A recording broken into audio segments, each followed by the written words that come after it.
There's a really cool thing associated with Frank, which is the Frank Fellowship. And what the Frank Fellowship does, it's a fellowship named after Frank Carell, who is the reason we are all here, the namesake of this incredible gathering, a trailblazing leader in the world of public interest communication.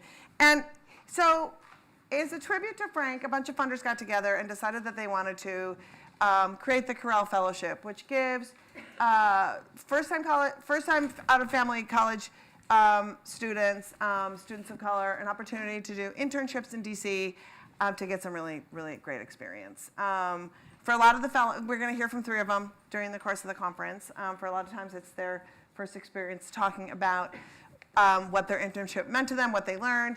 So super important that we're like super supportive, like extra supportive. Like you are here, you are in it. These people are rad, right? Like rock stars are coming. It's just the field of Beyoncé's in public interest communications, one after another. Well, I'm gonna bring the first one up right now. You ready? All right. This first Frank Carell Fellow is an honor student at Montgomery College studying social sciences.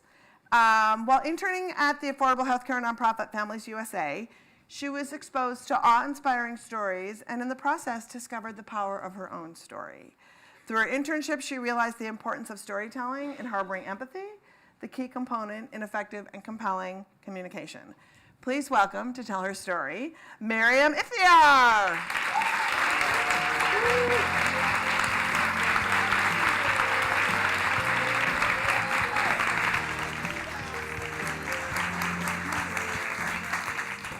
Hi everyone, it's awesome to be here. So I want to start off with a quote. A wise man once said, "I know exactly what to do, but in a much more real sense, I have no idea what to do." That wise man was Michael Scott from The Office. He also said, "I'm optimistic, but every day I get a little bit more desperate." There's a deeper meaning to this, I promise. These 2 quotes are how I felt at the beginning of last year. I'm an international relations student with an interest in human rights, and I didn't really know how to cope with the injustices occurring around me. I needed a way to make some change, to do something that let me use my resources and privileges to help those who needed it. And then I found the Carell Fellowship and learned about how powerful the field of public interest communications can be.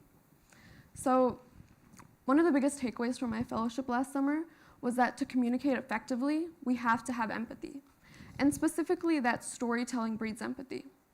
So for my fellowship last summer, I interned at Families USA. Not Families Pictures USA, but Families USA, a leading nonprofit dedicated to affordable healthcare for all, and they masterfully utilize storytelling and empathy. During my time there, I assisted with their storytelling projects and was in constant awe at how many story requests they received, from news outlets to the offices of senators, because the power of personal recollection is unbelievably impactful. But you all already know this. So why am I telling you something you already know? Because I didn't. And it gave me the push to realize how much power my own story held and the courage I needed to share it. So in 2014, my dad suffered a major heart attack. He was rushed to the ER, and what should have been a simple procedure escalated to lung failure. The doctors had to quickly place him in a medically induced coma to keep him stabilized after all the shock his body was undergoing. And that coma ended up lasting almost a month. My father went into the hospital on April 24th and awoke May 20th. My brothers and I got to see him conscious for the first time on May 21st, his birthday.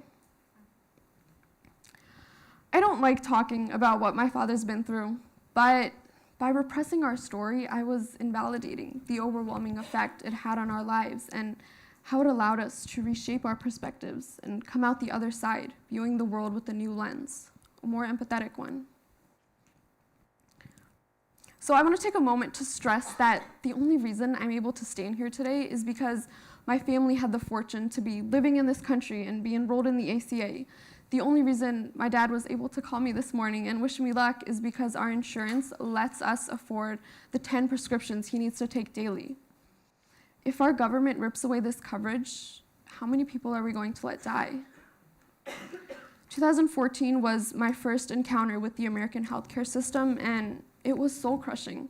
We met families in the ICU who debated whether they could afford keeping their relative there another day. We met doctors and nurses who worked paycheck to paycheck and cared more about their lunch break than their patients. This broken system is on us.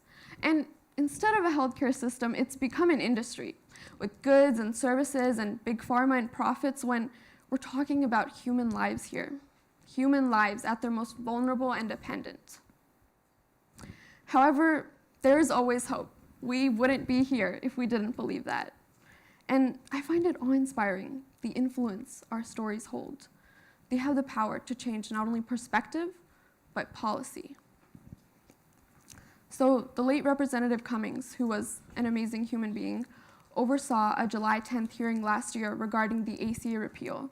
And he said something extremely impactful after hearing testimonies from healthcare consumers, 2 of whom were sent by Families USA. He said, "Thank you. Thank you for taking your pain, turning it into a passion to do your purpose." Pain, passion, purpose. We all have a purpose in this world. And the reason these stories are so effective and moving is because they transcend political parties and ideologies. You don't need to have a relative in the ICU to feel the grief of their guardian who's juggling over whether they can afford to keep them on life support another day. Storytelling evokes empathy, which fosters understanding and unity, and creates a foundation for powerful communication to continue growing. I mean, we spend so much time and effort chasing polished perfection that we fail to realize our greatest strengths lie in our moments of imperfection. So we need to take our pain, turn it into a passion to do our purpose. And our purpose is to make this world a better place. So I'm about to give you homework. We all need to continue to actively seek out and share stories. Stories of pain, stories that evoke awe and passion, and always share them with a purpose in mind.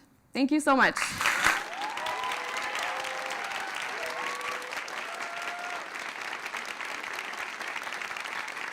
Thank you so much. Oh my God.